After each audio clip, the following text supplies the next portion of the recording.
Project ফায়ারওয়ালে ভারতীয়দের মার্কিন স্বপ্নে বিরাট আঘাত এনেছেন ট্রাম্প। বাড়িয়ে দিয়েছেন H-1B ভিসার দাম। মার্কিন নাগরিকদের অন্ন বাঁচাতেই নাকি এই পদক্ষেপ, কিন্তু নিজেদের নতুন এই দামের হাত থেকে বাঁচাতে উঠে পড়ে লেগেছেন মার্কিন মুলুকে কর্মরত ভারতীয়রা। H-1B ভিসার উপর $1 লক্ষ মার্কিন ফি আরোপের নির্দেশ আসার পরেই অ্যামাজন এবং মাইক্রোসফটের মতো বড় তথ্য প্রযুক্তি সংস্থাগুলি রবিবার সকাল 9:31 মধ্যে বিদেশে থাকা কর্মীদের আমেরিকায় ফিরে আসার নির্দেশ দিয়েছে। এর ফলে জরিমানা এড়াতে অনেকেই তাড়াহুড়ো করে বুকিং শুরু করেন। তখনই হঠাৎ ভারত থেকে আমেরিকার বিমানের টিকিটের ভাড়া বেড়ে যায় রবিবার। ট্রাম্পের নির্দেশের পরেই বিমানের ভাড়া প্রায় 40,000 টাকা থেকে বেড়ে 80,000 টাকা হয়ে যায়। জানা গিয়েছে এর পেছনে হাত রয়েছে 4chan বলে এক অনলাইন ফোরামে।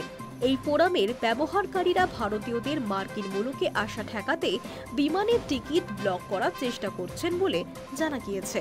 এই ফোরামের ব্যবহারকারীরা টিকিট সংরক্ষণ করেছেন কিন্তু টিকিট কাটছেন না, যার ফলে নতুন ক্রেতারা টিকিটও পাচ্ছেন না, কারণ টিকিট সংরক্ষিত দেখাচ্ছে। পাশাপাশি বেড়ে যাচ্ছে টিকিটের দাম। ট্রাম্পের বক্তব্যে 2 ঘন্টার মধ্যে নয়াদিল্লি থেকে নিউ ইয়র্কের জন এফ কেনেডি আন্তর্জাতিক বিমানবন্দরের টিকিটের দাম 37,000 টাকা বেড়ে দেওয়া হয়েছে প্রায় 80,000 টাকা। এই ফোরামের কর্মকাণ্ডকে অপারেশন ক্লগ দ্য টয়লেট বলছেন তারা। নিজেদের ফোরামে একটি ছবি পোস্ট করেছেন, সেখানে বিস্তারিতভাবে লেখা হয়েছে কিভাবে ভারতীয়দের টিকিট কেনা আটকানো সম্ভব।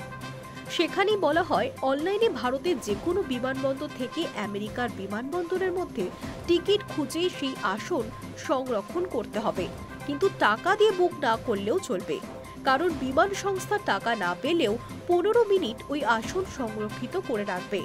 মাগা সমর্থকদের এই 15 মিনিট নিজেদের কম্পিউটারে ওই স্ক্রিন খুলে রাখতে হবে এবং বারবার একই কাজ করতে হবে। ফোরামের পোস্টে বলা হয়েছে, ট্রাম্পের ঘোষণার পরে ভারতীয়রা জেগেছে, তাদেরকে ভারতেই রাখতে চান, তাহলে বিমানের রিজার্ভেশন ব্যবস্থা বন্ধ করে দিন।